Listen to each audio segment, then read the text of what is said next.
அடிச்சு பார்த்தேன் ஏறவில்லை, குடிச்சு பார்த்தேன் ஏறிடுச்சு. நாங்க அப்பா காசில் பீர் அடிப்போம், SMS சைட் அடிப்போம், வெட்டி பையன பேர் அடிப்போம், சிட்டி பஸ்ஸில் விசில் அடிப்போம். 18ஆம் தேதி நீங்க சட்டமன்றத்துக்கு போனீங்கன்னா நம்முடைய எதிர்கட்சி தலைவர் உதயநிதி ஸ்டாலின் ஒருத்தர் அங்க இருப்பாரு. அவரு உங்களுக்கு நல்லா கிளாஸ் எடுப்பாப்ல. 9 to 5 நான் சட்டசபையில இருக்க மாட்டேன், அதுக்கு மேல இந்த ஆட்டோ ஓடாது. வடிவேல் படம் காமெடி ஒண்ணு பாருங்க, 6 மணிக்கு மேல நீ 6 கோடியை கொடுத்தாலும் இந்த ஆட்டோ ஓடாதியா. என்னடா இந்த விஜய தொட்டும் அப்படின்னு நினைச்சு ஃபீல் பண்ண போறீங்க அப்படின்னு விஜய் சார் சொன்னாரு. எஸ், ஏண்டா அந்த விசில் பட்டனை தொட்டோன்ட்டு தமிழ்நாட்டு மக்கள் பூரா உட்காந்து யோசிச்சுக்கிறாங்க. எங்கள் கில்லி பட நாயக மாண்புமிகு முதலமைச்சர் விஜய் அவர்களே, சுறா படத்தில் ஸ்விம் பண்ணி வந்த முதலமைச்சர் விஜய் அவர்களே, கோட்டு படம் மூலம் தான் ஓஜி என்று தெரிவித்த விஜய் அவர்களே, லியோ படம் மூலம் சரக்கை ப்ரமோட் பண்ண மாண்புமிகு முதலமைச்சர் விஜய் அவர்களே, சிங்க பெண்களால் பெண்களின் பாதுகாப்பை உறுதி செய்த கடமை வீரரு. என்னத்த நொட்டனாரி ஒரு கடமை வீரருன்னு நான் கேட்கிறேன்.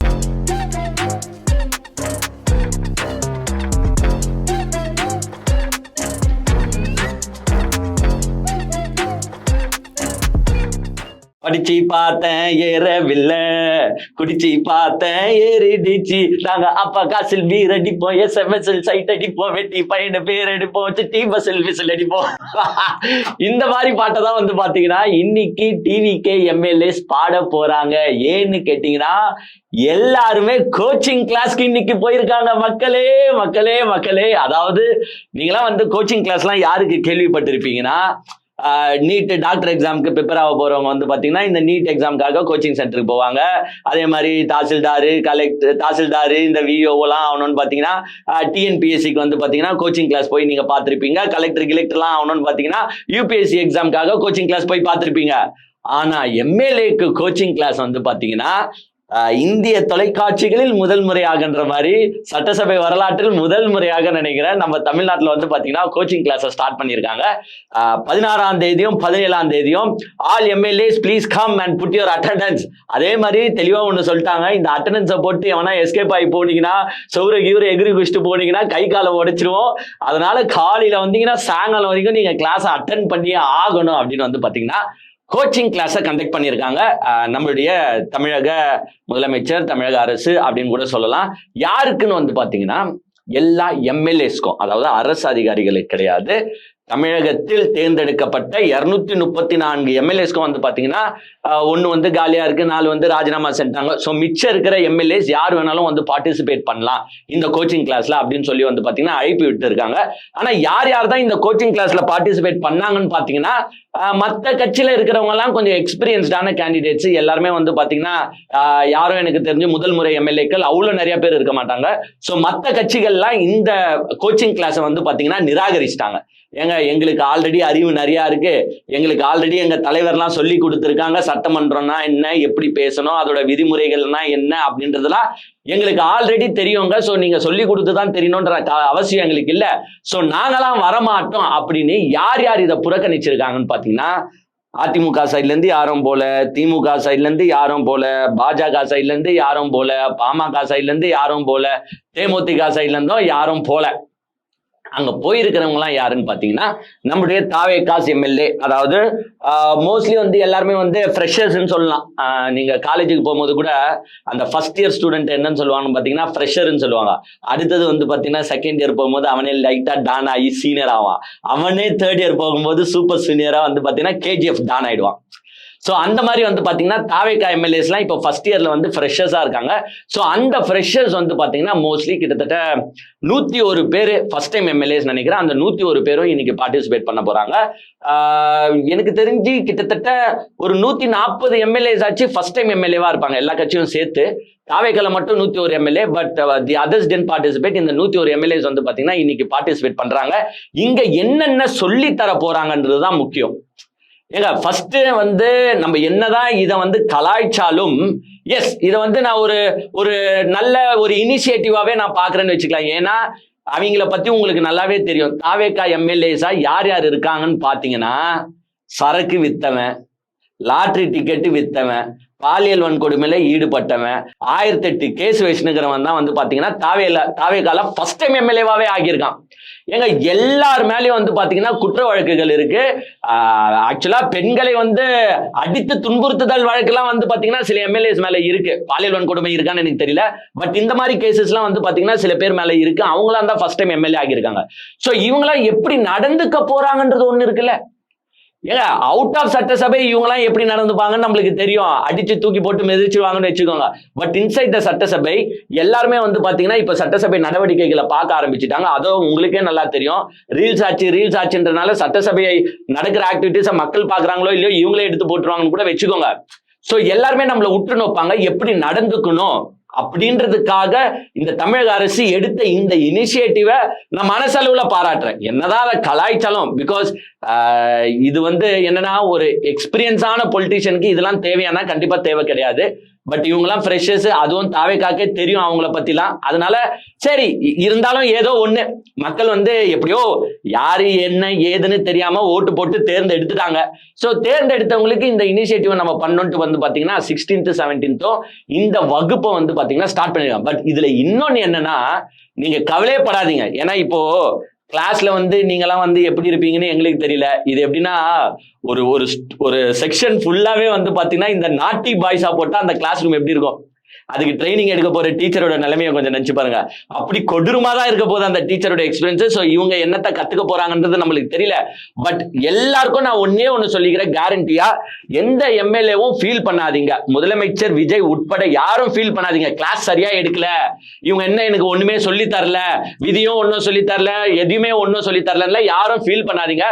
18ஆம் தேதி நீங்க சட்டமன்றத்துக்கு போனீங்கன்னா நம்முடைய எதிர்கட்சி தலைவர் உதயநிதி ஸ்டாலின் ஒருத்தர் அங்க இருப்பாரு. அவரு உங்களுக்கு நல்லா கிளாஸ் எடுப்பாப்ல.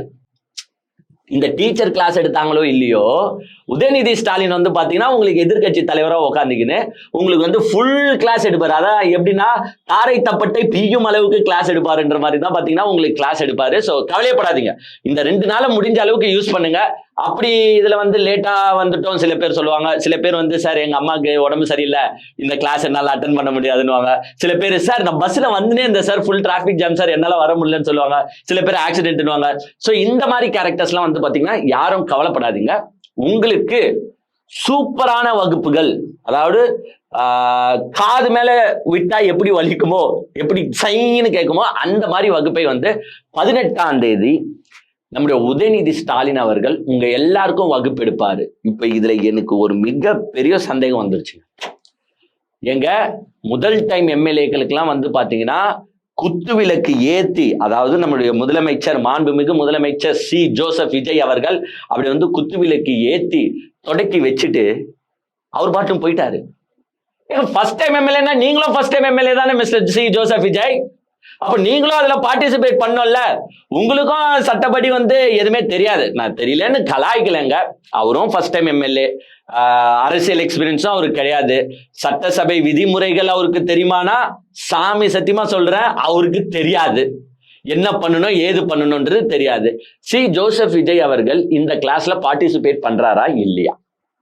எங்க விலைக்கேற்றி வச்சுட்டு அவர் பாட்டுன்னு கிளம்பிட்டாரு. ஒன்னும் போய் ஏதோ நொட்ட போறது கிடையாது. எங்க பொம்மை மாதிரி, இந்த வயக்காட்டுல இருக்கிற பொம்மை மாதிரி பாத்தீங்கன்னா காலையில 9 மணிக்கு போய் சட்டசபையில உட்கார்றாப்புல, சாயங்காலம் 5 மணி 6 மணிக்கு சட்டசபையை விட்டு கிளம்பிடுறாப்புல. இது இப்பதான் சிஎம்னா என்னன்றத மக்களுக்கு ஒரு புரிய வைக்கிறார். ஆக்சுவலா இவ்வளவு காலமா இருந்த சிஎம்கள், அது தமிழ்நாட்டுல இருந்தவங்களும் சரி இந்தியால இருந்தவங்களும் சரி, அவங்களாம் வந்து டைம் ஃப்ரேம் பிக்ஸ் பண்ண மாட்டாங்க. இந்த கவர்மெண்ட் ஒர்க் மாதிரி பொதுவா என்ன சொல்லுவாங்கன்னா இந்த கவர்மெண்ட் ஒர்க் ரொம்ப ஈஸியான ஒர்க்குன்னுவாங்க. ஏன்பான்னு கேட்டீங்கன்னா ஒரு தொல்லையா இருக்காது, டென்ஷனும் இருக்காது, டார்ச்சரும் இருக்காது.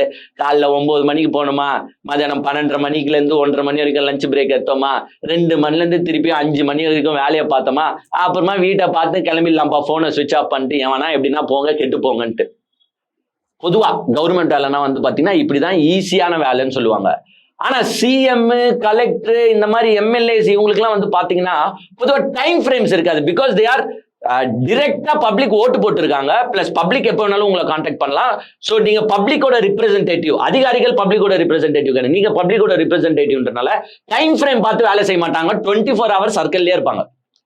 ஆனா முதல் முறையாக இந்திய தொலைக்காட்சின்ற மாதிரி இந்திய வரலாற்றில் முதல் முறையாக ஒரு சிஎம் வந்து டைம் ஃப்ரேம் பிக்ஸ் பண்ணிருப்பாப்ல. என்னது 9 to 5 நான் சட்டசபையில இருக்க மாட்டேன், அதுக்கு மேல இந்த ஆட்டோ ஓடாது. வடிவேல் படம் காமெடி ஒண்ணு பாருங்க, 6 மணிக்கு மேல நீ 6 கோடியை கொடுத்தாலும் இந்த ஆட்டோ ஓடாதியா, 6 மணிக்கு மேல இது வேற வாயா அப்படின்ற மாதிரி பாத்தீங்கன்னா கிளம்பி போயிடுறாரு. அதுக்கப்புறமா யாருன்னா மீட் பண்றாரா, என்ன நடக்குது, எதுனா பேசுறாரா, யார்கிட்டனா கம்யூனிகேட் பண்றாரா, தமிழ்நாடு எப்படிதான் இருக்குன்னு கேட்டு தெரிஞ்சுக்கிறாரா? ஏன் ஒண்ணுமே இல்லைங்க. அந்த 9 to 5 கூட என்ன நடக்குதுன்னு தெரியல. அப்பப்போதைக்கு ஒரு போட்டோ, யாருக்குன்னா அவார்டு கொடுக்குறது, யாருக்குன்னா பிரைஸை கொடுக்குறது, யாருன்னா சந்திக்கிறது, அவ்வளவுதாங்க. அதுக்கப்புறமா எதுனா ஒரு டீடைல்டு எக்ஸ்பிளனேஷன் எங்க இருந்தா வருதானா வரல. சோ டைமை பிக்ஸ் பண்ணி ஒரு கவர்மெண்ட் வேலை மாதிரி தான் சிஎம் வேலை இருக்கணும் அப்படின்ட்டு ஒரு புது ட்ரெண்டை மாத்திருக்காரு. மற்ற சிஎம் எல்லாம் பாத்தீங்கன்னா நைட் ஆனாலும் சுத்துவாங்க, 7 மணின்னு பார்க்க மாட்டாங்க, 9 மணின்னு பார்க்க மாட்டாங்க. ஏன் நைட்டு திடீர்னு மழை வருதுன்னா கூட போயிட்டு அவங்க கதவை தட்டி அவங்கள கூப்பிடலாம், வெளில வருவாங்க. ஸோ மற்ற சிஎம், தமிழ்நாட்டை ஆண்டவர்களும் இருக்கட்டும், வேற மாநிலத்தை ஆண்டவர்களும் இருக்கட்டும், 24/7 தான் வேலை செஞ்சாங்க. அவங்க எப்போ தூங்குறாங்கன்னு கூட நம்மளுக்கு தெரியாது. பட் ஒரே சிஎம் டைமை பிக்ஸ் பண்ணிட்டு வேலை செய்யறாருன்னா இவர் தான். இதுல இப்படி வேலை செய்யற ஒரு சிஎம்க்கு இந்த அரசாங்கம் தூக்குற சொம்பு இருக்குது, கூஜா, ஐயோ எங்க என்னால தாங்க முடியலங்க. அதாவது இவர் இன்னைக்கு வந்தாரு, இந்த சட்டசபையில் பேசுவது எப்படி அப்படின்ற ஒரு திட்டம் கிடையாது, அப்படின்ற ஒரு கோச்சிங் கிளாஸை துவக்கி வைக்க இவர் வந்தார்ல. வரும்போது என்ன பண்றாங்கன்னா இவருக்கு வரவேற்பு தருவாங்க. ஒரு ஆங்கர் இருப்பாங்களா, எப்பவுமே அந்த ஆங்கர் வேலையை வந்து கட்சி நிகழ்ச்சினா யார் பாப்பாருன்னு பாத்தீங்கன்னா நம்முடைய ராம்மோகன் பாப்பாப்ல. ஐயோ சாரிங்க, ராம்மோகன் இல்ல, இப்ப வர மரியாதை பேசணும், நீங்க வேற அமைச்சர், நம்ம மாண்புமிகு அமைச்சர் திரு ராஜ்மோகன் தான் வந்து பாத்தீங்கன்னா நம்ம விஜய் சாருக்கு வரவேற்பு தருவாரு. அதுவும் எப்படி தருவாருன்னு உங்களுக்கே நல்லா தெரியும். சந்திரன் வந்து விட்டார், சூரியன் மறைய தொடங்கி விட்டது, இந்த லொல்லு சபா மனோகர் மாதிரி வந்து பாத்தீங்கன்னா இப்படிதான் வந்து என்ட்ரி கொடுப்பாப்ல. இப்போ வந்து பாத்தீங்கன்னா அவர் என்ட்ரி கொடுக்க முடியாது, பிகாஸ் இஸ் அ மாண்புமிகு அமைச்சர், he has to sit downல ஒரு ரெஸ்பெக்ட்ன்றனால அவர் உட்காந்துறாரு. இப்ப தமிழக அரசு சார்பா எதனா ஆங்கரை நியமிக்கிறாங்க பாருங்க, அவங்க இந்த வேலையை பார்க்க ஆரம்பிச்சிட்டாங்க. அதுவும் கொடுக்குற பில்டப் கொஞ்சம் நஞ்சம் அந்த மனுஷனுக்கு ஈடா இருந்தா கூட பரவாயில்லங்க, மனசு தாங்குங்க. ஏங்க வரும்போதே என்ன தெரியுமா சொல்றாங்க, சிங்க பெண்களால் பெண்களின் பாதுகாப்பை உறுதி செய்த கடமை வீரர், சிங்க பெண்களால் பெண்களின் பாதுகாப்பை உறுதி செய்த கடமை வீரர், சிங்க பெண்களால் பெண்களின் பாதுகாப்பை உறுதி செய்த கடமை வீரரே. என்னது, சிங்க பெண்களால் பெண்களின் பாதுகாப்பை உறுதி செய்த கடமை வீரரே. என்னத்த நொட்டனாரி ஒரு கடமை வீரருன்னு நான் கேட்கிறேன். இல்ல உங்க சிங்க பெண்கள் தான் அப்படி என்னத்தை பாதுகாத்துருச்சுன்னு நான் கேட்கிறேன். எங்க சிங்க பெண்கள் அந்த அதிரடி படைன்னு தொடங்கினாங்களே, எங்க அட்டுழியங்க. ஏங்க நான் கூட சரி இது ஒரு வகையில யூஸா இருக்கும், அந்த சிங்கப்பெண் அதிரடி படைக்கு சில்லறைய செதற விட்டவன் தான் நானு. ஏங்க ஒண்ணுமே பண்ண மாட்டாங்க, வெறிய ரீல்ஸ் தாங்க போட்டுக்கிறாங்க. நானும் பார்த்தேன். நான் ஏங்க இந்த வாட்டி நான் உண்மையை ஒத்துக்கிறேன். நானே வந்து பாத்தீங்கன்னா எங்க பகுதியில வந்து 2 இடத்துல இந்த சிங்கப்பெண் அதிரடி படை வாகனத்தை பார்த்தேன். ஒரு இடத்துல அது பாட்டும் வண்டி சும்மா உட்காந்துச்சு, எல்லாரும் சைலண்டா உள்ள இருந்தாங்க.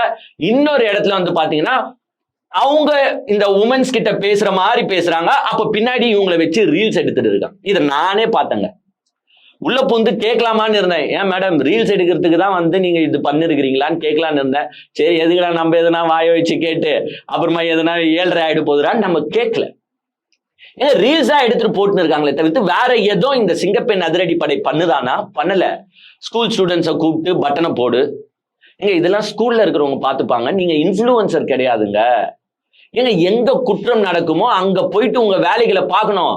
இந்த சிங்கப்பெண் அதிரடி படை ஒழுங்கா செயலாற்றி இருந்தால், இப்ப நீங்க சொல்றீங்களே சிங்க பெண்களால் பெண்களின் பாதுகாப்பை உறுதி செய்கிற கடமை தலைவரே, கடமை வீரரே, இந்த கடமை வீரர் உருவாக்கிய சிங்கப்பெண் அதிரடி படை ஒழுங்கா வேலை செஞ்சிருந்தா கும்மிடி பூண்டில அந்த 3 வயசு குழந்தைய பாலியல் வன்கொடுமை செஞ்சு ஒருத்தன் கொலை செஞ்சு போட்டானே, இது நடந்திருக்குமா? ஏங்க நான் கேட்கிறேன், நீங்க சொல்லுவோம் ஐயோ சாரிங்க எங்க கோவத்துல பேசிட்டேங்க, ஏங்க நான் பேசக்கூடாதுன்னு இருந்தாங்க. இந்த கொலை கொள்ளைய பத்தி தயவு செஞ்சு பேசாதரா. ஏன்னா நம்ம பேசினாலும் எவனா வந்து கீழே உடனே என்ன தெரியுமா கமெண்ட், ஏங்க என்னங்க உடனே பேசுறீங்க, ஒரு 6 மாசம் டைம் கொடுங்க அந்த மனுஷனுக்கு அப்படின்னு வாங்க. சோ நானே வந்து ஆக்சுவலா பேச தேவையில்லை, இந்த கொலை நடந்தாலும் சரி கொள்ளை நடந்தாலும் சரி விட்டுடா, தயவு செஞ்சு 6 மாசத்துக்கு விட்டு, எப்படின்னா இந்த தமிழ்நாடு நாசமா போட்டோம், எதுவும் கேள்வி கேட்காத, எதுவும் குறை சொல்லாத. ஏன்னா நேத்தே இந்த வீடியோ போடணும், கும்மிடி பூண்டி வீடியோ எல்லாம் வேணான்னு முடிவு பண்ணி விட்டுட்டேன். இன்னைக்கு ஏன் இது வந்து ஒரு ஃபோர்ஸ்ல வருதுன்னா, ஏன்னா கடமை வீரரேன்னு பாராட்டுறாங்க. சிங்க பெண்களால் பாதுகாப்பை நிறைவேற்றிட்டாரா? என்னத்த நிறைவேற்றி? 3 வயசு குழந்தைங்க. ஏங்க இதே திமுக ஆட்சியில நடந்திருந்தா இந்நேரத்துக்கு என்ன கூவிருப்பீங்க மிஸ்டர் விஜய் சார்? நான் தெரியாம கேட்கிறேன். என்ன கூவிப்பீங்க? குழந்தை முதல் முதியவர் வரை இந்த திமுக ஆட்சியில் பாதுகாப்பு இல்லை, பெண்களே ஓட்டு போடுங்க, கூவிருப்பீங்கள? அப்ப இப்ப கூவணுமா இல்லையா? ஏங்க ஒரு இடத்துல நடந்திருந்தா பரவாயில்லைங்க. ஏங்க அதுவும் அதை நான் எக்ஸ்பிளைன் பண்ண கூட விரும்பல.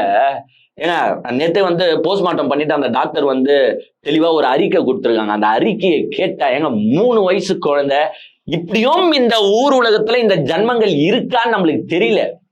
ஒரு 3 வயசு குழந்தை எடுத்துட்டு போய் ஒருத்தன் பாலியல் வன்கொடுமை பண்றான்னா அவனெல்லாம் நம்ம என்ன கேட்டகரியில சேர்க்கிறது? அதுவும் செடச்சு வச்சிருக்கானா அவனை நம்ம என்னன்னு சொல்லுறது? இப்படி வந்து ஒரு சம்பவம் நடக்குது. அங்க பாதுகாக்க வேண்டியது யாரு? நீங்க தானே. மிஸ்டர் தமிழக காவல்துறையை கையாண்டு கொண்டிருக்கிற திரு சி ஜோசப் விஜய் தானே. ஃபர்ஸ்ட் நடந்ததுக்கெல்லாம் திமுக காரணம்னா இப்ப நடக்கிறதுக்கெல்லாம் சி ஜோசப் விஜய் தானே காரணம். ஏங்க விளாத்திக்குளத்துல பொங்கிட்டு வந்தீங்களங்க, கைப்பறைக்கு போக கூட ஒரு பெண் குழந்தையால் முடியவில்லைன்னு வந்தீங்கல்ல. கோவை சூலூர்ல 10 வயசு குழந்தை, எதனா சவுண்டு குத்திங்களா? எங்க ஜோசப் விஜயை காணுன்ற மாதிரி ஆயிடுச்சு. இப்போ கும்மிடிப்பூண்டில 3 வயசு குழந்தை. ஏன் மிஸ்டர் சி ஜோசப் விஜய் பேச வேண்டியதானே, பொங்க வேண்டியதானே? ஏன் எங்க போச்சு இப்போ? பாதுகாப்பு யார்கிட்ட இருக்கு? ஏங்க கும்மிடிப்பூண்டி இப்ப பிரச்சனை என்னங்க? ஏங்க நம்ம பேச வேணாம்னு நினைச்சாலும் ஏன் நாக்கு துருன்னு இருக்குதுன்னா, எங்கன்னா ஒரு சம்பவம் நடந்தா சரி ஓகேங்க அதை விடுங்க, எங்கன்னா ஒரு சம்பவம் தான் நடந்திருக்கு, ஏங்க அவரும் இப்பதானங்க பதவி ஏற்றாரு, கொஞ்சம் டைம் ஃப்ரேம் ஆகட்டுங்க, ஒரு 6 மாசம் விடுங்கன்னு சொல்லலாங்க. ஏங்க நீங்க அவர் பதவி ஏற்றதுக்கு அப்புறமா பாருங்களேன், திமுக ஆட்சியில கூட ஒரு 3 மாசத்துக்கு ஒரு வாட்டி, 4 மாசத்துக்கு ஒரு வாட்டி, இல்ல ஒரு வருஷத்துக்கு ஒரு வாட்டி தான் இந்த மாதிரி கொடூரமான சம்பவங்கள் நடக்கும், எதிர்பாரா விதமா. ஆனா இவர் பதவி ஏற்றதுல இருந்து ஏங்க ஒரு சைடு பெண்களை சாவடிக்கிறானுங்க, ஒரு சைடு குழந்தைகளை சாவடிக்கிறாங்க பாலியல் வன்கொடுமை செஞ்சு, ஒரு சைடு ஆம்பளைங்களையே சாவடிச்சுக்கிறானுங்க. ஏங்க நேத்து எடுத்தீங்கன்னா கும்மிடிப்பூண்டி, பூந்தமல்லி, சென்னை, திருவள்ளூர், தாம்பரம், ஏங்க 5 இடத்துலயும் வந்து பாத்தீங்கன்னா பாலியல் வன்கொடுமை நடந்திருக்கு, பாலியல் சீண்டல் நடந்திருக்கு, கும்மிடிப்பூண்டி கொலையிலேயே முடிஞ்சிருக்கு. ஏங்க எல்லாமே 12 வயசுக்கு கீழே இருக்கிற பெண்கள். இப்ப இதை எதிர்த்து யாருன்னா குரல் கேட்டா, குரல் கொடுத்தா, சார் சார் நான் சார் உடனடியா கேக்குறீங்க சார், அவர் ட்ரைனிங் எடுத்துட்டு இருக்காரு சார். சார் ஒரு 6 மாசம் டைம் கொடுத்தீங்கன்னா 6 மாசத்துக்கு மேல வந்த பிறகு யார் ரச்சு பொறி கலங்கி பூமி அது கண்ணில் தெரியுதோ அவன் பேர் தாண்டா தமிழே, இங்க தமிழ்நாட்டுல அவன் பேர் தாண்டா சி ஜோசப் விஜய்னு சொல்லுவார் சார். ஏங்க இப்போ நம்ம ஏன் இவரை கேள்வி கேட்கிறோம்னா, ஃபர்ஸ்ட் ஒண்ணு தெரிஞ்சுக்கணும். ஏங்க இதே அதிமுக ஆட்சி அமைச்சிருச்சுன்னா கூட நம்ம இவ்வளவு இறங்கி இந்த கேள்வி கேட்டிருக்க மாட்டோம். ஏன்னா அவங்க அப்படி ப்ரொமோட் பண்ணி தன்னை முன்னிறுத்தி வரல. இப்போ ஒரு ரியல் எஸ்டேட்டை ப்ரொமோட் பண்ணுவாங்க, ஏங்க இந்த நிலம் பாத்தீங்கன்னா ஏர்போர்ட்டுக்கு மிக மிக அருகில்னுவாங்க. அப்ப ஏர்போர்ட்டுக்கு மிக மிக அருகில் இல்லைன்னா நம்ம கேள்வி கேட்போம்ல, யோ நான் ஏர்போர்ட்டுக்கு மிக மிக அருகில் என்ன பார்த்தா இதுனா ஒரு 30-40 கிலோமீட்டர் தூரத்துல இருப்பான்னு கேட்போமா கேட்க மாட்டோமா? ஏங்க இந்த நிலத்தை வாங்கின்னு தோண்டினீங்கன்னா உடனடியா தண்ணி பிச்சுக்கின்னு அடிக்கணுங்க அப்படின்னு சொல்லுவானுங்க விற்கும் போது. அப்ப தோண்டும் போது தண்ணி வரல, என்னயா 200-300 அடி தோண்ட வைக்கிற, தோண்டினாலே தண்ணி வந்துடும் நீ அப்படின்னு கேட்போமா கேட்க மாட்டோமா? ஏங்க அதே மாதிரிதான் ஏடிஎம்கே ஒண்ணுமே நாங்க வந்து உன்ன சட்டத்தை தூக்கி நிறுத்திடுவோம், ஒரு கொலை நடக்காது, ஒரு கொள்ளை நடக்காது, ஒரு ரேப் நடக்காதுன்னு சொல்லி இருக்க மாட்டாங்க. சோ அவங்களை கேட்க மாட்டோம், okay let them take the time விட்டுருவோம். ஆனா எங்க அண்ணன் என்னங்க சொன்னாரு? என்ன சொன்னாரு? நான் வந்த பிறகு பெண்கள் பாதுகாப்பு நோ காம்ப்ரமைஸ், குழந்தைகள் பாதுகாப்பு நோ காம்ப்ரமைஸ். அப்ப இங்க காம்ப்ரமைஸ் ஆகிட்டு இருக்கேன் மிஸ்டர் சி ஜோசப் விஜய், இதை கேட்கறது தப்பா? ஏங்க தப்பா தப்பில்லையா? நீங்க சொல்லுங்களேன். ஏங்க என்னடா இந்த விஜய தொட்டும் அப்படின்னு நினைச்சு ஃபீல் பண்ண போறீங்க அப்படின்னு விஜய் சார் சொன்னாரு. எஸ், ஏண்டா அந்த விசில் பட்டனை தொட்டோன்ட்டு தமிழ்நாட்டு மக்கள் பூரா உட்காந்து யோசிச்சுக்கிறான். ஒரு சைடு கரண்ட் டார்ச்சரு. ஏங்க இந்த சம்மர்ல கரண்ட் கட் ஆனா எவ்வளவு பெரிய கஷ்டம்ன்றத கரண்ட் கட் ஆனவன் வீட்டுல இருந்து பார்த்தாதான் தெரியும். ஏங்க சாமி புண்ணியத்துல என் வீட்டுல இன்வெர்டர் இருக்குங்க. ஏதோ என்னால வந்து அந்த கரண்ட் கட் ஆகுறத எக்ஸ்பீரியன்ஸ் பண்ண முடியலனாலும் சம்டைம்ஸ் வந்து இந்த லோ வோல்டேஜ் பிரச்சனையை நான் எக்ஸ்பீரியன்ஸ் பண்ணிருக்கேன். அதுவே எனக்கு காண்டாகுது. ஏன்னா கரண்ட் ஃபுல்லா கட் ஆனாதான் இன்வெர்டர் பேக்கப் வரும், அதாச்சும் ஃபாஸ்டா ஓடும். பட் லோ வோல்டேஜ் போது இன்வெர்டர் அப்படியே தான் இருக்கும். இந்த லோ வோல்டேஜ் டென்ஷனே நம்மளால தாங்க முடியல. கரண்ட் கட்டெல்லாம் நினைச்சு பார்த்தா முடியல. தமிழ்நாடு முழுக்க நடந்துட்டு இருக்கு. மாற்றம்னு வந்தாரு mister Vijay. What are you going to say for this? கேட்டா ஃபீஸ் கயிறை பிடிங்கிட்டானுங்க, கேட்டா டிரான்ஸ்ஃபார்மர்லாம் பழைய டிரான்ஸ்ஃபார்மரு, பழைய கேபிள், இதெல்லாம் ஒரு கதை, ஒரு அரசாங்கம் சொல்ற கதையாங்க இதெல்லாம். சரி, அதுக்கும் உங்களுக்கு டைம் கொடுக்குறேன். அப்ப 6 மாசத்துக்கு வந்து நாங்க கரண்ட் கட்டுன்னு தான் வாழ்ந்துக்கணும். என்னத்த ஏங்க நான் கேட்கிறேன், இந்த 1 மாசம் இப்ப வந்து அவர் வந்து பெரிய கடமை தலைவர்ன்ட்டாங்க. சாதா தலைவர்னு சொல்லியிருந்தா பரவாயில்லங்க, கடமை, அதாவது கடமை வீரரேன்ட்டாங்க. அந்த கடமை வீரரை கேட்கிறேன், இந்த 1 மாசத்துல நீங்க செயல்படுத்தின எதுனா ஒரு விஷயம் 100% சக்சஸ் ஆயிடுச்சு சொல்லுங்களேன். சிங்கப்பெண் அதிரடிப்படை கம்ப்ளீட் ஃபெயிலியர். அது இன்னுமே ஃபெயிலியர் ஆகி தான் போக போகுது. ஏன்னா போற போக பார்த்தா எனக்கு நல்லாவே தெரியுது, வெறும் ரீல்ஸுக்கு தான் அந்த சிங்கப்பெண் அதிரடிப்படை வேலை செஞ்சுட்டு இருக்குதே தவிர்த்து மற்ற எதுவும் இல்லை. So complete failure. 717 மதுக்கடையை மூடுறேன்னு சொல்லியே வந்து பாத்தீங்கன்னா கிட்டத்தட்ட 3 வாரம் 3.5 வாரம் 4 வாரம் ஆயிடுச்சுங்க. லிஸ்ட ரிலீஸ் பண்ணுங்க. ஏங்க 717 மதுக்கடைகளை நான் மூடுறேன்னு சொல்லி இருந்தேன். இதோ 717 மதுக்கடையும் மூடிட்டேங்க. தாங்க லிஸ்ட், போய் வேணா செக் பண்ணிக்கோங்க எதிர்கட்சியே அப்படின்னு லிஸ்ட்டை தூக்கி போடுங்களேன். ஏன் 717 கடை மூடல ஃபர்ஸ்ட்? எங்க போய் பாத்தீங்கன்னா பாதி கடை செயல்ல தான் நடந்திருக்குது. அவன் வந்து அந்தந்த மாவட்ட செயலாளருக்கும் அங்க இருக்கிறவங்க லோக்கலை பார்த்துட்டு அவன் நடத்தின்னு தான் இருக்கிறான். இவங்க மூடின கடை பக்கத்துலயும் என்ன இருக்குதுன்னு பாத்தீங்கன்னா ஒரு பிரைவேட் பார் ஒண்ணு வந்துருது. ஏங்க மைண்ட் ஷாப்பை மூட சொல்லுறது எதுக்கு? அங்க கோயில் இருக்கு, அங்க ஸ்கூல் இருக்கு, குடிக்கிற பழக்கம் அந்த சரௌண்டிங்ல இருக்கக்கூடாதுன்னு தான். நீங்க கவர்மெண்ட் டாஸ்மாக் மூடிட்டு அங்க பிரைவேட்டை வர வச்சா என்ன பிரயோஜனம்னு நான் கேட்கிறேன். சோ வெள்ள அறிக்கை விடுங்க. சரி, அதெல்லாம் நந்தன் போட்டாங்க. 717 கடைகள் நான் மூட்டேங்க. அந்த லிஸ்ட்டை விட்டீங்கன்னா களத்துல இறங்கி நாங்க போய் செக் பண்றோம். ஏங்க ஆமாங்க, இதோ பாருங்க, விஜய் சார் வந்து 717 கடையை மூடன்னு சொன்னாரு, மூடிட்டாருங்க அப்படின்னு சொல்றோம். எதுவுமே சக்சஸ்ஃபுல் கிடையாதுங்க. எங்க கொலை நடந்துட்டே இருக்கு. ஏங்க கோவை சூலூர்ல அந்த பொண்ணு சாவச்சாங்கல்ல, ஏங்க அந்த பொண்ணு பாடியை வந்து பாத்தீங்கன்னா அவங்க அம்மாக்கே தெரியாம தூக்கிட்டு போய் அடக்கம் பண்ணிட்டாங்க. ஏங்க இங்க கும்மிடி பூண்டில அதே மாதிரி ஒரு கதை. கும்மிடி பூண்டில அடக்கம் பண்ண வேண்டியது கும்மிடி பூண்டில, ஆனா தூக்கிட்டு போய் பொன்னேரியில. இப்படி இந்த ஆட்டோ டிரைவர்ஸ் எல்லாம் வந்து பாத்தீங்கன்னா லெஃப்ட்ல இண்டிகேட்டர் போட்டு ரைட்ல சைன் போயிடுவாங்க. அந்த மாதிரி இவங்க என்ன பண்றாங்கன்னு பாத்தீங்கன்னா கும்மிடி பூண்டில தான் அடக்கம் பண்ண போறோம், கும்மிடி பூண்டில தான் அடக்கம் பண்ண போறோம், தூக்கிட்டு பொன்னேரிக்கு போயிட்டாங்க. சோ இந்த மாதிரி எதனா ஒரு மடைமாற்று வேலைகளை தான் வந்து இந்த கட்சி செஞ்சுட்டு இருக்கு, இந்த தமிழக முதல்வர் செஞ்சுட்டு இருக்காரு, இந்த தமிழக அரசு செஞ்சுட்டு இருக்கு. ஏங்க திருப்பி சொல்றேன், நீங்க இதுல எதனா ஒரு நல்லது பண்ணியிருந்தா அந்த நல்லதை எடுத்து பேசுறதுக்கு நாங்க ஆல்வேஸ் தயாருங்க. நான் இப்ப மறுக்க அந்த சென்டென்ஸை சொல்லுவேங்க. நீங்க நாளைக்கே ஒரு நல்லது செஞ்சா அந்த நல்லதையும் பேசுவோம். ஆனா நீங்க கெட்டது செய்யும் பட்சத்தில் கெட்டதை பேசிதானே ஆகணும், வேற வழி எங்களுக்கு கிடையாது. மக்கள் கேட்கிறாங்க, மக்கள் டார்ச்சர் ஆடுறாங்க, கஷ்டப்படுறாங்க, அப்ப அதை பேசிதானே ஆகணும். ஆனா அதுக்கெல்லாம் பதில் வராது. எங்க அங்க நடானா ஒரு பாலியல் கொலை பிளஸ் பாலியல் வன்கொடுமை வந்து பாத்தீங்கன்னா 5 இடத்துல நடந்திருக்கு.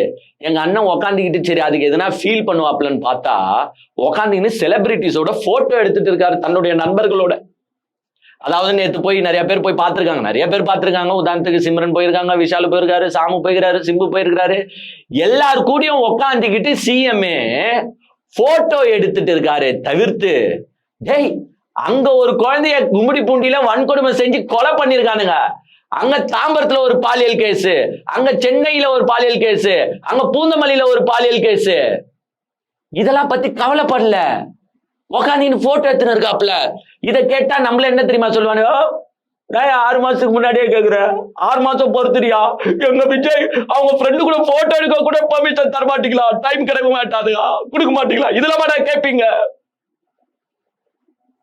என்ன மாதிரி ஆட்கள் கிட்ட நீங்க வந்து கொடுத்திருக்கிறீங்க பொறுப்புன்னு பாத்துக்கோங்க. இதே முன்னாள் முதலமைச்சர் மு.க. ஸ்டாலின் இங்க கொலையும் பாலியலும் நடந்துட்டு இருக்கும் போது கூப்பிட்டு சினிமா செலிபிரிட்டிஸை சந்திச்சுட்டு இருந்தா இந்த வர்ச்சுவல் வாரியர்ஸ் இந்நேரத்துக்கு சும்மாவா இருந்திருப்பானுங்க?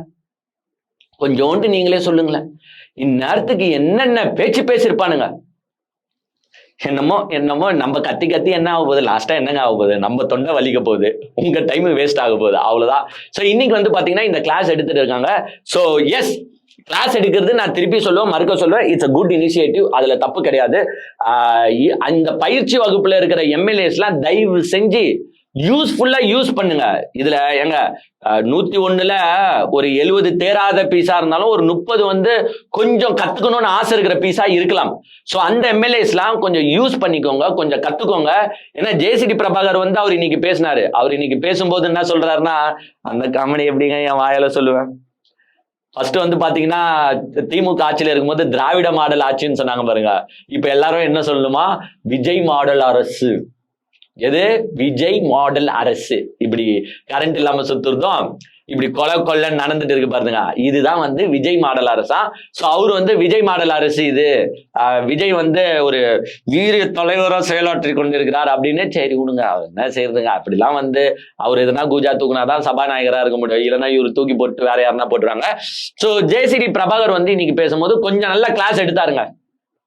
புதிய சட்டமன்ற உறுப்பினர்கள்லாம் தயவு செஞ்சு லைப்ரரிக்கு போங்க, லைப்ரரியில போயிட்டு படிங்க, எல்லா தலைவர்களும் என்னென்ன பேசினாங்க, இந்த சட்டசபை எப்படி எப்படி ஹேண்டில் பண்ணாங்க. ஏன்னா சட்டசபைன்றது சாதாரண விஷயம் கிடையாது. இங்க நடக்கிற ஒரு சின்ன விஷயம் கூட ஒரு ஆட்சி மாற்றத்தையே ஏற்படுத்தும். ஏங்க அவர் சில எக்ஸாம்பிள்ஸ் கோட் பண்ணியும் சொல்றாரு, அதெல்லாம் உண்மையிலே ரியலி அப்ரிஷியேட் பண்ண வேண்டிய. ஏங்க ஜேசிடி பிரபாகர் அந்த கட்சியில வந்து கொஞ்சம் மூளை உள்ள ஒரு மனுஷன் தாங்க, அதுல மாற்று கருத்து கிடையாது. பட் எஸ், அப்பப்போ வந்து விஜய்க்கு கூஜா தூக்கணும்ட்டு, விஜய்னு சொல்லக்கூடாதாங்க, மாண்புமிகு முதலமைச்சர்னு சொல்லணுமா? சரி ஓகேங்க, மாண்புமிகு முதலமைச்சர் விஜய் அவர்களுக்கு கூஜா தூக்குறதுக்காக அப்பப்போ வந்து பாத்தீங்கன்னா ஒரு சில பஞ்சை வாசனம் பேசுவாப்லையே தவிர்த்து மற்ற நேரத்துல கொஞ்சம் நல்லாவே பேசுறாரு. ஏன்னா அவர் இன்னைக்கு சொல்லும் போது படிங்க, எல்லா சட்டமன்ற உறுப்பினர்களும் போய் படிங்க, லைப்ரரியை விசிட் பண்ணுங்க, என்னென்ன தலைவர்கள் என்னென்ன பேசியிருக்காங்க, எப்படி எப்படி ஹேண்டில் பண்ணியிருக்காங்க, இதெல்லாம் கொஞ்சம் போய் பாருங்க. பார்த்தாதான் உங்களுக்கு தெரியும் இந்த சட்டமன்றம் எப்படி நடக்கும், எப்படி இந்த விதிமுறைகள்லாம் எப்படி, அதெல்லாம் வந்து ஃபாலோ பண்ணுங்க அப்படின்னு சொல்லியிருக்காரு.